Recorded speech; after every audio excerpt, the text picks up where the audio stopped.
Менің атым Қожа фильмін Абдолла Қарсақбаев 1963 жылы түсірді.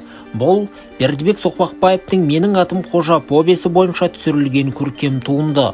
Қожа, Сұлтан, Жанар, Жантас есімді кейіпкерлердің тағдыры сізді қызықтыра ма?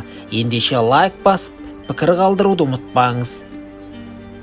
Нұрлан Санжар Қожаның рөлін ойнаған актер. Ол өзінің сұхбатында бірінші сыныптан бастап мектепке барғым келмеді. Анам үнемі таяқпен қуып апаратын деп еске алады балалық шағын. Ең қызығы оның тілі ыры дыбысына келмеген соң оның дауысын орыс тілінде Марина Виноградова, қазақ тілінде Фарида Шәріпова дыбыстаған. Нұрлан Санжар Қожадан кейін көп жыл бойы киноға түспеген. Тек 2008 жылы режиссерлардың ұсынысымен Қош бол Гүлсары фильмінде Танабайдың досы Шораның рөлінде ойнайды.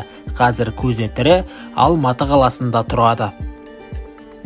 Ал 5 жастағы Дәулеттің рөлін Юсуп Шамузов сомдады. Онымен режиссер ауыл-ауылды аралап жүргенде кездесіп қалған. Сосын қасындағыларға осы баланы түсірілім алаңына әкеліңдер деп бірден тапсырма берген.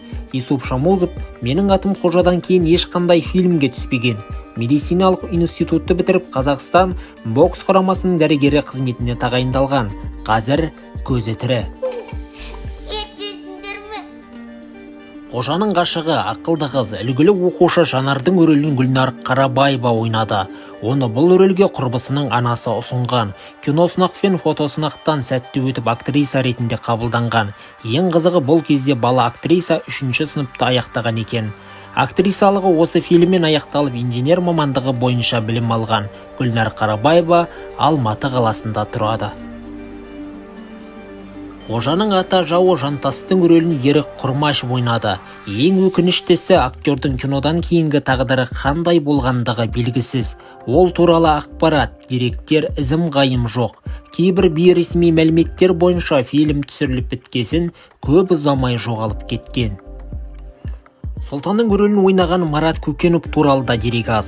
Медицина университетінде оқып жүрген кезінде белгісіз жағдайда қаза тапқан. Ал енді бір мәліметтерде журналистика факультетін бітіріп 1985 жылы қайтыс болған делінеді. Менің атым Қожадан кейін ешқандай фильмге түспеген.